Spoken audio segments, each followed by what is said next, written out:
Hello and welcome to Curriculum Night. My name is Mrs. Spencer, and I will be your student's math teacher for Accelerated 7 or for Algebra, depending on what I have them for. I'm going to share a screen with you that kind of goes over everything that I would go over if we were in person. So obviously this is generic stuff. Everything is on Google Classroom. There's my phone number, extension. I will be sharing this with you. I will email it to you. So I'm going to skip through the algebra description and the advanced 7 description. Basically, it goes over what we cover in the classroom. I use graphing calculators in my classroom. I'm very fortunate. Our PTA is absolutely wonderful. Probably 10 plus years ago, I was able to get a class set of TI 84s. They are the graphing calculators that are used at the high school level and college level. So my students are introduced to that. And by the time they go to high school, they are very proficient in using graphing calculators. I introduce them in Accelerated 7th.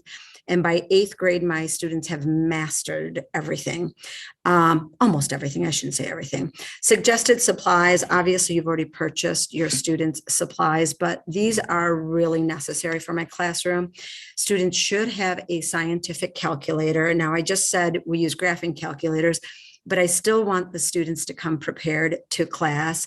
I don't want them to automatically depend on Mrs. Spencer to supply them with things, because in the real world, you don't come into a class and expect the paper, the pencil, everything to be there for you. So what they do is they exchange their scientific calculator for my graphing calculator. And it just shows me that they came prepared to class.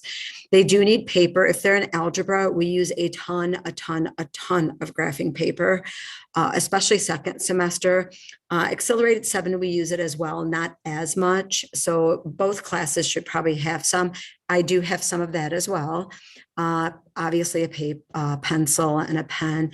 They do need a 1.5 to 2 inch, I wrote at least, but 1.5 to 2 inch binder for my class. And it should be just for my class, not to be shared with other ones, because I actually collect their binders and I wouldn't want to collect their binders and have them not have a binder the rest of the day, especially if it has their science or social studies material.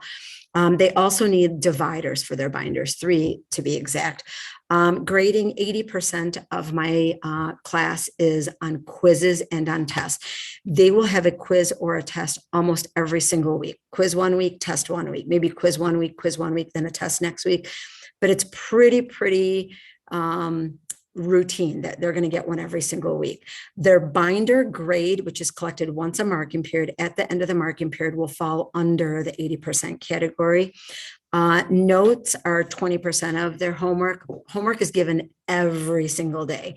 Although it's not worth a lot as far as percentage goes, it obviously is very important for them to understand what they're doing, to make sure they're doing it correctly so they can do well on their quizzes and their tests.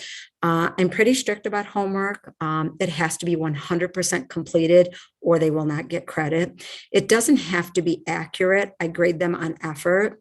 Like I said, credit is given if it's completed correctly. If they turn it in late, they get half credit. If it's turned in more than 1 day late, they do not receive any credit. Don't panic, mom and dad, because 1 0 in the grade book makes 0 difference in their grade. However, if it's a continuous problem and they're constantly not turning in work in on time or not at all, obviously it does hurt a little bit.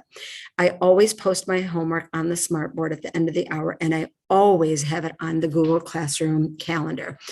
I'm not going to go over the purpose of the homework because we all know that math is one of those things where you just have to do it to understand it and, do better with the content.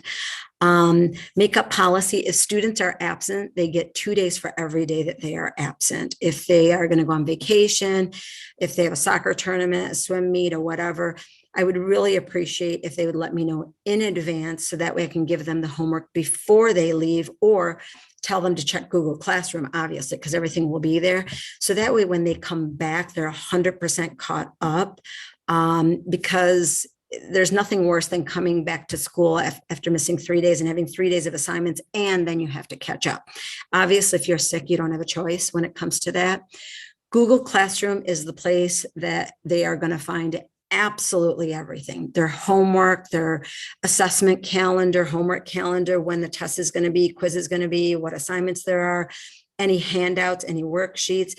I even have a section called emergency lesson plans, which hopefully they will never look at, but it's basically something we're required to do in case, I'm absent and I was unable to make lesson plans for a family emergency or whatever. I hope that never happens, but there is a spot where they can get their emergency lesson plans if I'm absent and they have a sub and they don't know what they're doing.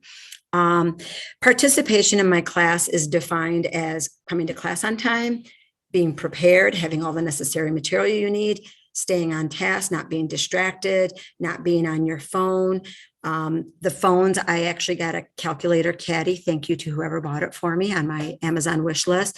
So I'm going to be collecting phones this year. When they walk in, they have to turn in their phone into the little caddy and they'll be all assigned a number. So their phones will go there. We tell them not to bring it to class, but they all do it still. We can't stop them. Well, we can stop them, but it's not worth it.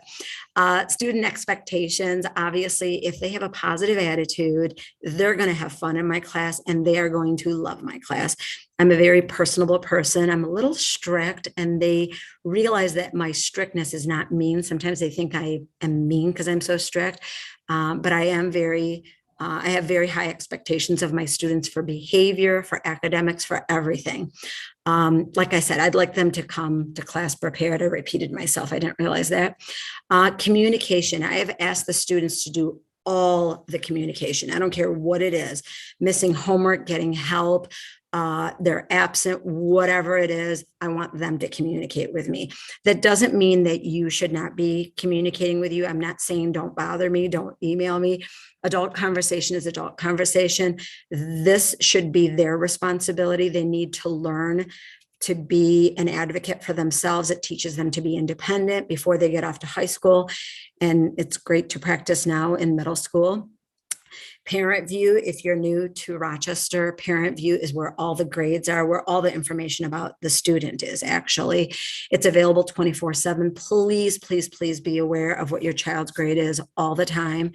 It is live. So the minute I put a grade in, the grade changes or doesn't change or whatever. Don't be shocked at the end of the marking period and say, why did Johnny have a C in your class? You should know all along why your child has the grade they have if you are looking at their grade. And as I mentioned earlier, the donations from Amazon, I can't even begin to express my gratitude. I am so grateful for anyone who purchased something on the list. I think 18 things on the list. And after day one, I had 14 of them purchased. You guys are amazing. And like I said, so incredibly grateful, blessed, to be honest with you. I did not put this on my wish list only because I have AAA batteries right now to get us through for a little bit. We use graphing calculators every single day, 5 hours a day. I use it every hour. We're constantly using our calculators for whatever, and the batteries don't last all year. I have a little bit left from last year, but I know I'm going to need more before the year ends because they just don't last all year. And obviously the 3 months of them being in the calculators over the summer, sometimes some of them die. And then, of course, just facial tissue, because our district's facial tissue is kind of rough on the noses. So if you could donate either one of these the first week of school, have your child bring it in, I would be so very grateful. I'm actually going to give you a peek of my classroom. Let me see if I can do this. I'm going to turn my monitor on just so you have an idea of what my classroom looks like. All right. So obviously, let's see if I'm doing this right. I hope I'm doing this right because I am not facing the computer. So a little bit of plants here. And that's my little game station there. And I'm going to have another one. And this is obviously the classroom as a whole. And then I have some games in this little bin, and I have games in that little bin, and a bunch of supplies over here for those of you who purchased items for the supply station for the students. And there's my wonderful graphing calculators. So I look forward to meeting you guys at parent-teacher conferences, I hope. I might look different. I have straight hair usually. I was lazy and didn't do my hair today. So looking forward to a great year. Thank you.